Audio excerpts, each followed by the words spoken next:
everyone, welcome back to the official YouTube channel of Path IAS Academy. This is me Monali Krishna Guha with you. आज का हमारा current affairs का topic क्या है वो देख लेते हैं. This is CO2 helped Amazon to grow increasing tree size across Amazonia. खबर से ही आप समझ गए होंगे कि ये खबर एक्चुअली डेप्थ में क्या कहना चाहती है. यूजुअली हम देखते हैं कि क्लाइमेट चेंज में जब भी हम बात करते हैं CO2 की, सो यूजुअली हमको इसके नेगेटिव इम्प्लीकेशंस देखने के लिए मिलते हैं. लेकिन ये जो CO2 है उसके कारण से हमको अमेजोनिया, दैट मीन्स जो अमेजोन के जंगल है वहाँ पर जो बड़े पेड़ हैं, जो लार्जर ट्रीज़ हैं, उनमें ग्रोथ देखने के लिए मिली है. और ये रिसर्च ओवरऑल की गई है, कंडक्ट की गई है. इसके पॉजिटिव इम्प्लीकेशंस हमको देखने के लिए मिले हैं. आज हम उसी रिसर्च के बारे में डिटेल में स्टडी करेंगे. लेकिन शुरुआत करने के पहले यदि आपने हमारे चैनल को अब तक लाइक कमेंट शेयर और सब्सक्राइब नहीं किया है, so please do that, so that आपको इस तरह की तमाम इंपॉर्टेंट जानकारियाँ आपको इसी चैनल पर मिलती रहें. चलिए शुरुआत करते हैं सेशन की.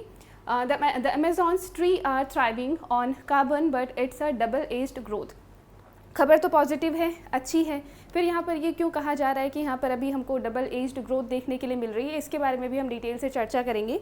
क्योंकि ये कंडीशनल ट्रुथ है. इट मीन्स ये जो रिसर्च हमको यहाँ पर देखने के लिए मिली है कि CO2 की इंक्रीज़ के कारण हमारे जो ट्री का साइज़ है यहाँ पर अमेजॉन के जंगलों में वो बढ़ रहा है. This is actually a good positive thing, but it is also conditional. वो कंडीशंस क्या क्या हैं हम यहाँ पर आगे अपनी स्लाइड्स में आगे समझने की कोशिश करेंगे. शुरुआत करते हैं यहाँ से. सबसे पहले हम देखेंगे कि हमारे UPSC के एग्ज़ाम्स के पॉइंट ऑफ व्यू से हमारे कौन कौन से सब्जेक्ट बाउंड्रीज़ को टच करता है. तो सबसे पहले यहाँ पर आप देख सकते हैं, this is GS paper 3 environment, ecology and climate change. Apart from this climate change में हम स्पेसिफिकली देखेंगे तो इकोसिस्टम पर क्लाइमेट चेंज का क्या इम्पैक्ट पड़ता है उस पर यहाँ पर हमारा मेजर फोकस है इस टॉपिक का. Also it links with GS1 geography and GS2 environmental governance. So ये यहाँ पर आपको क्लियर हुआ है कि हमारे कौन कौन सी सब्जेक्ट बाउंड्रीज़ को ये टॉपिक टच करता है. अब हम शुरुआत करते हैं हमारे टॉपिक की डिटेल में. वाई इन न्यूज़, ये खबर न्यूज़ में क्यों है और ख़बर क्या है. सो ये स्टडी की कुछ फाइंडिंग्स हमें मिली हैं. Amazon trees are growing bigger due to rising CO2 levels. Obviously usually आप ये देखते हैं कि CO2 ऑब्वियसली ह्यूमन के लिए तो एक अलग इम्पैक्ट रखती ही है, बट हमारे जो ट्रीज़ होते हैं वो क्या करते हैं, इनको इनटेक करते हैं, ऑक्सीजन रिलीज़ करते हैं. सो अभी एनवायरनमेंट में आप पाएंगे कि पिछले कुछ दशकों में रिसर्च की भी ये स्टडीज़ रही हैं, ये फाइंडिंग्स रही हैं कि CO2 का जो कंसनट्रेशन है अक्रॉस द ग्लोब वो बढ़ा है. क्लाइमेट चेंज के कारण ग्लोबल वार्मिंग, हमको बहुत सारी चीज़ें यहाँ पर इम्पैक्ट के फॉर्म पर देखने के लिए मिल रही हैं. लेकिन इसी बढ़ी हुई CO2 के कारण से हमको अमेजॉन के जंगलों में जो बड़े ट्रीज़ हैं उनका साइज़ और ग्रो किया हुआ मिला है. प्रॉपर स्टडी कंडक्ट की गई है इसके ऊपर और की डेटा हमको क्या सामने मिला है. सो tree size has increased by over 3% पर डेकेड, यानी कि ये अप्रॉक्सीमेट है, यहाँ पर approximate 3%, it is near about 3%. And यहाँ पर आप पाते हैं कि हर एक डेकेड में हमको अप्रॉक्सीमेटली 3 और 3.3% का जो एक डेकेडल ग्रोथ है वो यहाँ पर देखने के लिए मिला है. अब इसका इम्पैक्ट क्या हुआ. Growth enhances carbon storage but heightens climate concerns. Obviously ये जो बड़े ट्रीज़ हैं हमारे, ये क्या करते हैं, कार्बन स्टोरेज को कहीं ना कहीं ग्रोथ हमको इसकी वजह से देखने के लिए मिल जाती है. क्योंकि ये जो बड़े ट्रीज़ होते हैं ये कहीं ना कहीं छोटे ट्रीज़ के कंपैरिजन में बहुत ज़्यादा कार्बन सिंक का काम करते हैं, कार्बन सिक्वेस्ट्रेशन का काम करते हैं और हमारे पूरे एनवायरनमेंट में जो भी गैसेस हैं उनके लेवल्स को प्रॉपरली बैलेंस करके रखते हैं. बट यहाँ पर कंसर्न्स क्या है कि अगर इन ट्रीज़ को सेव नहीं किया गया या अगर इन ट्रीज़ को थ्रेट होता है तो हमारे ग्लोब को ही कहीं ना कहीं एक मेजर लेवल का थ्रेट देखने के लिए मिलेगा. नाउ यहाँ से आगे बढ़ते हैं. अमेजॉन रेन फॉरेस्ट और इसके इंपॉर्टेंस के बारे में अब यहाँ पर थोड़ी सी चर्चा कर लेते हैं.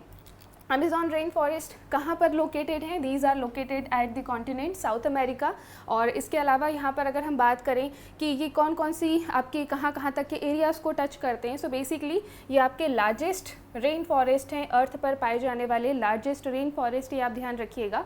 और 9 साउथ अमेरिकन कंट्रीज़ को ये टच करते हैं. और ट्रॉपिकल रेन फॉरेस्ट क्या होते हैं, इस कीवर्ड को भी हम यहाँ पर डिफाइन कर लेते हैं. जियोग्राफिक टर्म है ये, इसका अपना एक टेक्निकल मीनिंग होता है. So that technical meaning is tropical rain forest क्या है ये, hot wet forest with dense trees and rich wild life near the equator. यानी कि इक्वेटर के पास पाए जाने वाले ऐसे डेंस ट्रीज़ जहाँ पर आप पाएंगे कि काफ़ी बड़ी मात्रा में आपको वाइल्ड लाइफ देखने के लिए मिलेंगी. एंड अपार्ट फ्रॉम दिस आप पाएंगे कि ईयर राउंड यहाँ पर आपको हॉट एंड मॉइस्ट वेदर आपको देखने के लिए मिलता है. Because these areas are near the equator, so इसीलिए क्या होता है यहाँ पर इनको थ्रू आउट द ईयर आपको क्या मिल जाते हैं, यहाँ पर स्ट्रॉन्ग सनलाइट मिल जाता है और हैवी रेनफॉल मिल जाता है। अब strong sunlight and heavy rainfall के कारण क्या होता है, यहाँ पर वार्म और मॉइस्ट कंडीशंस क्रिएट होती हैं, जिसकी वजह से यहाँ पर जो ट्रीज़ हैं और जो एनिमल हैं उनको काफ़ी अच्छी मतलब बढ़िया अच्छी ग्रोथ इनको यहाँ पर मिल जाती हैं। सो बेसिकली ये जो ट्रॉपिकल रेन फॉरेस्ट हैं कहीं ना कहीं हमारे पूरे एनवायरनमेंट के लिए बहुत ज़्यादा वर्क करते हैं, और इन्हीं के बारे में थोड़ी सी डिटेल अभी यहाँ पर हम और जान लेते हैं। अप्रॉक्सीमेटली 60% जो एरिया है इन रेन फॉरेस्ट का, अमेज़ॉन का, वो ब्राज़ील में आता है। एंड अपार्ट फ्रॉम दिस इन्हें ही प्रॉपरली अमेज़ोनिया को ही क्या कहा जाता है, लंग्स ऑफ द प्लैनेट भी कहा जाता है, क्योंकि ये क्या करते हैं, हमारे लिए ऑक्सीजन रिलीज़ करते हैं एंड CO2 को एब्जॉर्ब करते हैं। सो बहुत बड़ा काम करते हैं ये। एंड अप्रॉक्सीमेटली आप देख रहे हैं कि इसका कितना परसेंटेज अप्रॉक्स ब्राज़ील में आता है। So this is near about 60%। तो ये एज अ फैक्चुअल इन्फॉर्मेशन आप ध्यान रखिएगा। अपार्ट फ्रॉम दिस ये जो अमेज़ॉन है ये क्या है, हमारे अर्थ के लिए की कार्बन सिंक हैं। And apart from this biodiversity hub. अब बायोडाइवर्सिटी हब तो आपको टर्म बहुत क्लियर होगी, यहाँ पर हमको तरह तरह के जीव जंतु पशु पक्षी देखने के लिए मिलते हैं। Different kind of birds, mammals and reptiles, बहुत सारा कुछ हमको देखने के लिए मिलता है, बी इट फ्लोरा और फौना, यानी कि चाहे हम बात करें जीव जंतुओं की या बात करें पेड़ पौधों की, बहुत तरह की वेराइटीज़ हमको यहाँ पर देखने के लिए मिल जाती हैं। अब कार्बन सिंक क्या होता है? So carbon sink is a place जो कि क्या करता है, आपकी ये जो एनवायरनमेंट में एयर में जो भी कार्बन है उसको ये एब्जॉर्ब करता है एंड उसको स्टोर करके रखता है, सो दैट हमारे एनवायरनमेंट में गैसेस का जो बैलेंस है वो बना रहे और हमारी प्रकृति शांति से अच्छे से चलती रहे। नाउ हमने देखा था कि कुछ की कंट्रीज़ को टच करता है, उनकी बाउंड्रीज़ में आता है। सो वो कंट्रीज़ कौन कौन सी, यहाँ पर आप नाम देख लीजिएगा। जियोग्राफिक इन्फॉर्मेशन में प्रीलिम्स के लिए स्पेसिफिकली इस तरह के जो फैक्टर्स हैं वो इंपॉर्टेंट हो जाते हैं, specifically for UPSC। So Amazon spans Brazil, Peru, Colombia, Bolivia, Ecuador, French Guiana and Suriname and Venezuela. So these are the countries, याद रखिएगा 9 कंट्रीज़ को ये टच करता है। अब आगे बढ़ते हैं यहाँ से और मैप के थ्रू एक बार इसको देख लेते हैं, सो दैट आपको ये और क्लियर हो जाए। हमने देखा था कि ये जो ब्राज़ील है वो अप्रॉक्सीमेटली 60% अमेज़ॉन को कंटेन करता है। ये बाकी की जो कंट्रीज़ के हमने नाम देखे हैं ये आप यहाँ पर देख सकते हैं। इनको प्रॉपरली आप एक बार अच्छे से स्टडी कर लीजिएगा। आसपास में कौन कौन से सी एंड ओशियंस आते हैं, this is given in the map. यहाँ पर आप देख सकते हैं Atlantic Ocean, Caribbean Sea and Pacific Ocean. So location wise भी आपको ये डेटा ध्यान में रखना है। आगे बढ़ते हैं हम यहाँ से। नाउ अब मेजर फाइंडिंग्स की हम बात करेंगे कि ये जो प्रॉपर स्टडी हुई है उसमें क्या बड़ी बातें सामने आई हैं। सो सबसे पहली बात तो यही सामने आई है कि ये जो अमेज़ोनिया है, अमेज़ॉन के जो जंगल है, वहाँ पर हमको जो ट्री है उनके साइज़ में इंक्रीज़ देखने के लिए मिला है।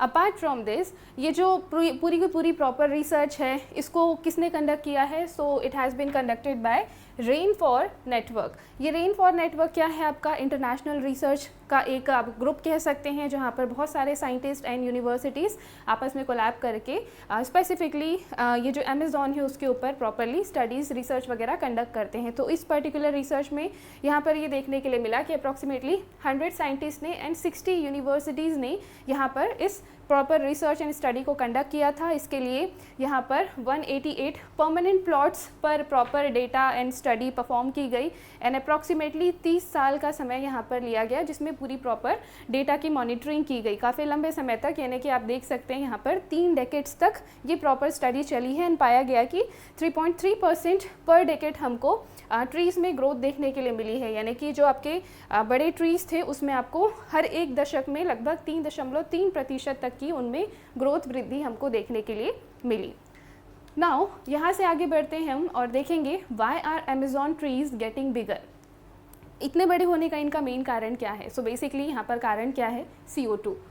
Rising CO2 acts as a natural fertiliser for plants, enhances photosynthesis, more biomass accumulation. Obviously जो भी ये प्लांट्स होते हैं उनको अपने इनहेलेशन के लिए क्या चाहिए होता है? CO2।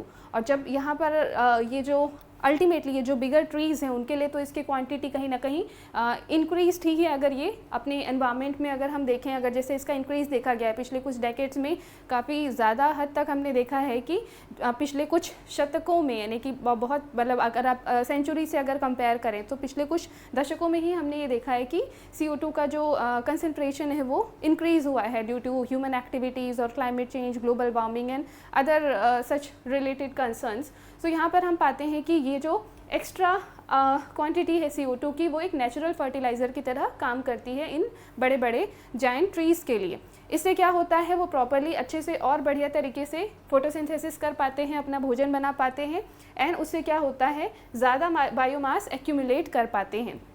अब ये बायोमास क्या होता है? Biomass is actually total weight of everything in a plant that is alive, यानी कि एक प्लांट में या ट्री में जो कुछ भी चीज़ें जीवित हैं, जैसे कि उसकी प्लांट की अपनी लीव्स हैं, रूट्स हैं, ब्रांचेज हैं, anything which is alive in that particular tree और प्लांट इज़ दैट बायोमास। तो अब चूँकि वो जाइंट ट्रीज़ हैं और बेटर फोटोसिंथेसिस कर पा रहे हैं तो वो और बढ़िया हेल्दी होते जा रहे हैं। नाउ इससे हो क्या रहा है, larger trees gain competitive advantage for light and water.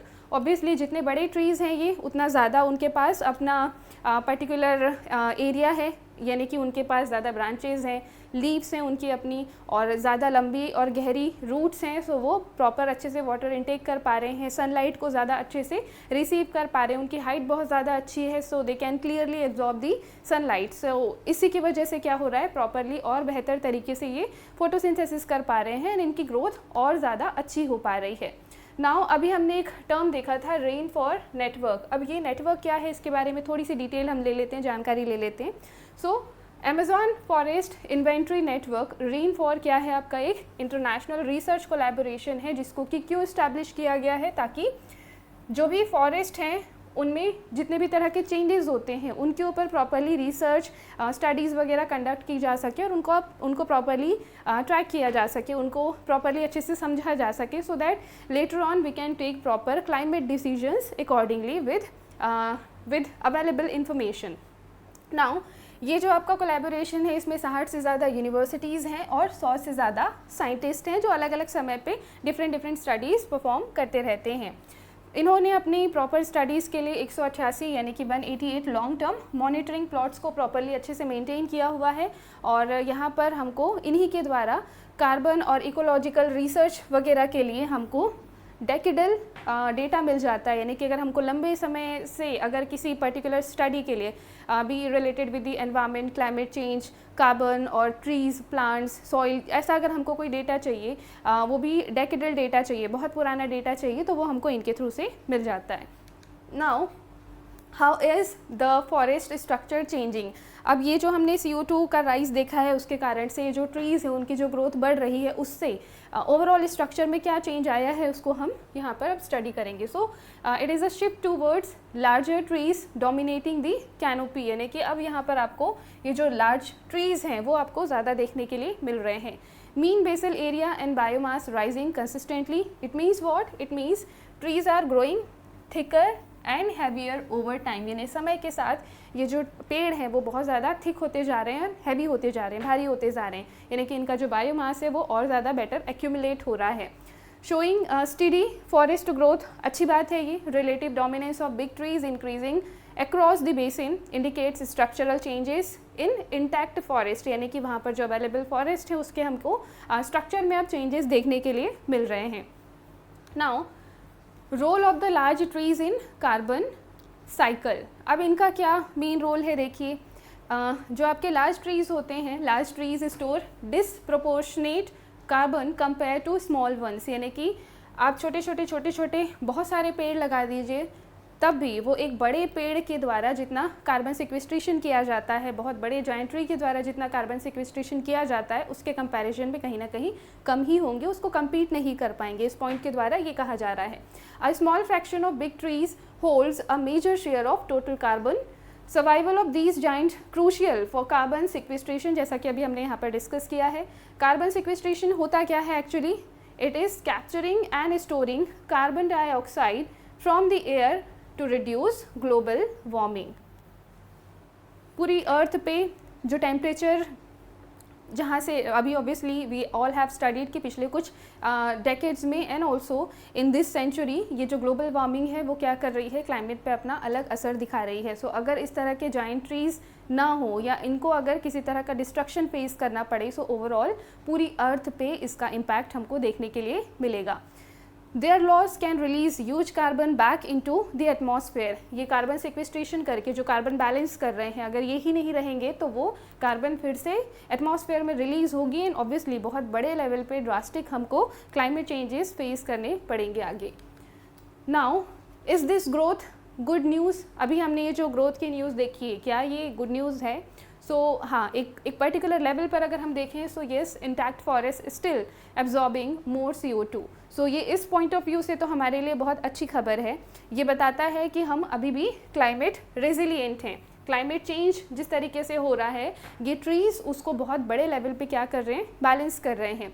But scientist call it qualified good news. अच्छी न्यूज़ तो है, लेकिन some terms and conditions applied to call it good. कब कहेंगे हम? जब तक कि ओवर स्ट्रेस नहीं हो जाते हैं ये फॉरेस्ट किसी भी एक रीज़न के कारण। इट्स लाइक ग्रोथ में भी temporary if stress factors rise. किस तरह के स्ट्रेस फैक्टर्स हैं?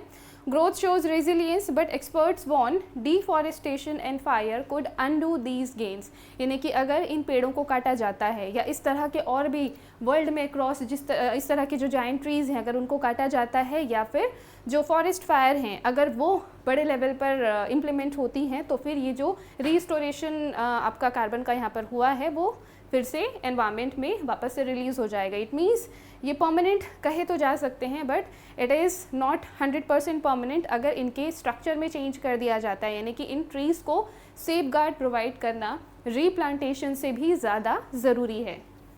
नाउ यहाँ से हम आगे बढ़ेंगे। What risk threaten this trend?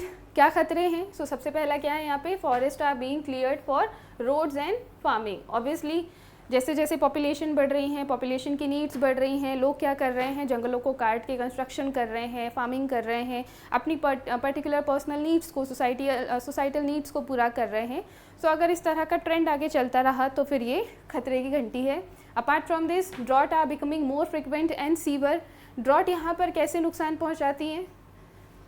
Drought जब आती है सो ऑब्वियसली जो वाटर टेबल है आप पाएंगे कि कहीं ना कहीं उसमें हमको इम्पैक्ट देखने के लिए मिलता है। ज़मीन में ही पानी की कमी हो जाती है। अगर ज़मीन में ही पानी नहीं रहेगा तो ट्रीज़ अपने रूट्स के थ्रू पानी को कैसे अपने पूरी बॉडी में उसको एक्सप्लोर करेंगे। सो और अगर प्रॉपरली अच्छे से पानी नहीं पहुंच पाएगा तो फोटोसिंथेसिस भी अच्छे से परफॉर्म नहीं हो पाएगा एंड विद टाइम क्या होगा, जो प्लांट हैं या जो ट्रीज़ हैं वो प्रॉपरली अच्छे से सर्वाइव नहीं कर पाएंगे और उनके आगे चल के डेथ हो जाएगी। Now fire and loss of forest cover are reducing nutrients. ये भी सिंपल है। Large trees are more at risk near forest edges, क्योंकि भाई किनारे पर जो भी चीज़ अवेलेबल होती है that is easily available for the access. अब ज़रूरत होती है तो लोग पेड़ों को काट लेते हैं, कंस्ट्रक्शन के लिए उनको हटा दिया जाता है, फार्मिंग के लिए हटा दिया जाता है। ओपन एयर वाले एरिया में रहने के कारण जो जंगलों में जो आग लग जाती हैं उसके भी रिस्क काफ़ी ज़्यादा बढ़ जाते हैं। तरह तरह के ख़तरे हैं। फॉरेस्ट प्रोड्यूस के लिए हो सकता है कि उनको एक्सप्लॉइट किया जाए। तो तमाम तरह के कारणों के कारण ये जो आउटर लाइंस में जो फॉरेस्ट होता है उस पर भी काफ़ी ज़्यादा रिस्क हमको देखने के लिए मिलता है। Now how do drought and fire affect large trees? Large trees depend on deep root moistures. Drought and fire can overcome that resilience. उसकी अपनी जो स्ट्रेंथ है वो वीक हो जाएगी क्योंकि उसको ही अपने सर्वाइवल के लिए प्रॉपर इनपुट नहीं मिलेगा, थ्रेट मिलेगा। Now drought reduces water for tall trees causing stress and death, जैसा कि अभी हमने डिस्कस किया। Fires destroy big trees and slow forest recovery. Obviously भाई एक बड़ा ट्री बनने में डेकेड्स का समय लग जाता है और जब हम इन जाइंट ट्रीज़ की बात करते हैं तो इनको तो सेंचुरीज़ का समय लगता है। सो ये जो लॉस है उसको रिकवर होने में ही अपने आप में बहुत बहुत बहुत लंबा समय लगेगा। Forest ages dry out faster and catch fires easily and canopies loss changes that forest temperature and moisture. So ये ऐसे कुछ कारण हैं आपके जिसकी वजह से ये जो ड्रॉट एंड फायर हैं वो जंगलों को कहीं ना कहीं खतरा इंडिकेट करते हैं। नाउ अब एक और टर्म आती है यहाँ पर CO2 fertilisation. CO2 fertilisation term का मतलब क्या है यहाँ पर कि जो एक्स्ट्रा CO2 होती है वो प्लांट्स के लिए एक फर्टिलाइज़र के तौर पर वर्क करती है। इट इज़ वेरी सिंपल कि जो कुछ भी एक्स्ट्रा CO2 है it serves as a fertiliser. इससे क्या होता है, प्लांट में फोटोसिंथेसिस बढ़ जाता है, अच्छे से भोजन अपना बना पाते हैं प्लांट्स और उनकी ग्रोथ भी बेटर होती है। लेकिन ये भी बेस्ट कब परफॉर्म करेगा, जब वहाँ पर प्रॉपरली अच्छे से पर्याप्त मात्रा में एडिक्वेट न्यूट्रिएंट्स होंगे और मॉइस्चर भी अच्छा अवेलेबल होगा। It may slow down under drought और हीट स्ट्रेस। तो हमको ये ध्यान रखना है कि ये जो CO2 फर्टिलाइजेशन है इसके लिए प्रॉपर मॉइस्चर होना ज़रूरी है और यहाँ पर हमको प्रॉपर न्यूट्रिएंट्स होना ज़रूरी है।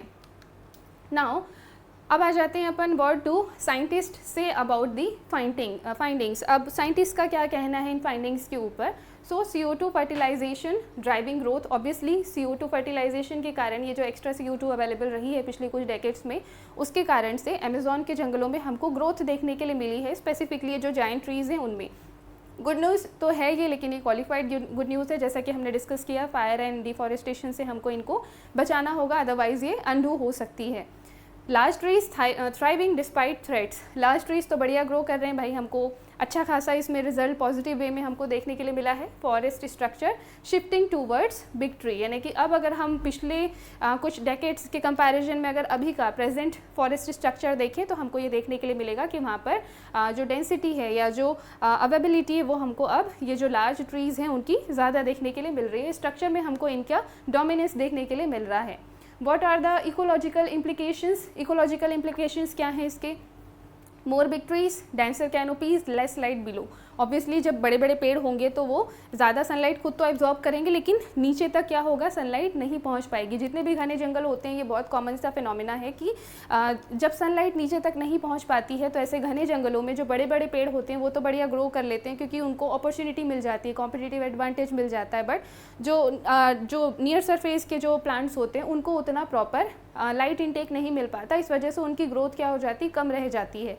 सो ये यहाँ पर देखने के लिए मिलेगा। Changes in the canopy affect local humidity and water cycles. Obviously अब ह्यूमिडिटी किस पे डिपेंड करती है, वाटर के इवेपोरेशन पे। अगर वहाँ जहाँ पर भी वाटर सोर्सेज हैं अगर वहाँ तक प्रॉपर सनलाइट नहीं पहुँचेगी तो फिर इससे क्या होगा, जो वाटर का इवेपोरेशन वाला प्रोसीजर है वो भी इम्पैक्ट होगा। एंड अपार्ट फ्रॉम दिस इससे क्या होगा, हमारा वाटर साइकिल इम्पैक्ट होगा। Forest ड्राइज after loss of big trees. Obviously भाई अगर ये बिग ट्रीज़ हट जाते हैं तो क्या होगा, डायरेक्टली सनलाइट के एक्सेस में होगा ओपन एरिया, और अगर ओपन एरिया है वहाँ पर और वाटर अवेबिलिटी है, डायरेक्ट सनलाइट पड़ रही है तो क्या होगा, इवेपोरेशन की आपकी जो साइकिल है उसको फास्ट होने का मौका मिल जाएगा, जो कि पहले नहीं मिल रहा था, और इस वजह से क्या होगा, जो फॉरेस्ट है वो ड्राई अप होने लगेंगे। Now regrowth is slow, centuries for large trees to return. यानी कि भाई जो अपन रीप्लांटेशन भी करते हैं वो भी comparatively it's a good effort, but अगर हम इन जाइंट ट्रीज के लिए अगर कंपेयर करें तो एक जाइंट ट्री का लॉस बहुत सारे छोटे छोटे पेड़ नहीं रिप्लेनिश कर सकते, ये बात हमको ध्यान रखनी है। तो यहाँ पर इंपॉर्टेंस के बारे में बताया गया है इन ट्रीज़ के बारे में। How does this affect climate policy? So forest essential for global carbon neutrality. Protection ज़रूरी है इनका, क्योंकि अभी के हमारे ये जो इंटैक्ट फॉरेस्ट हैं ये केवल रीप्लांट कर देने मात्र से इनकी अहमियत को बैलेंस नहीं किया जा सकता। इनकी अपनी अहमियत है, इनका अपना वर्किंग है, और इनके वर्किंग लेवल को मैच करना रीप्लांटेड न्यू ट्रीज़ के लिए इक्वली पॉसिबल नहीं है। सो ये बात हमको यहाँ पर ध्यान रखनी है। Connectivity among forest zones support resilience. Obviously बहुत सारे अगर आपके जो फॉरेस्ट के जोन्स हैं अगर उनमें अगर प्रॉपर कनेक्टिविटी रखी जाए तो प्रॉपर चेक्स एंड बैलेंसेस लिए जा सकते हैं, जो कुछ भी ह्यूमन एफर्ट्स लिए जा सकते हैं उनको प्रॉपरली प्रोटेक्ट करने के लिए, इनकी ग्रोथ में कहीं ना कहीं से एक पॉजिटिव कंट्रीब्यूशन के लिए, स्टडीज़ के लिए, इन सब में अगर हम प्रॉपर जोन कनेक्टिविटी रखते हैं तो ये इनके लिए भी काफ़ी अच्छा हो जाता है। Policies must stop deforestation and fragmentation.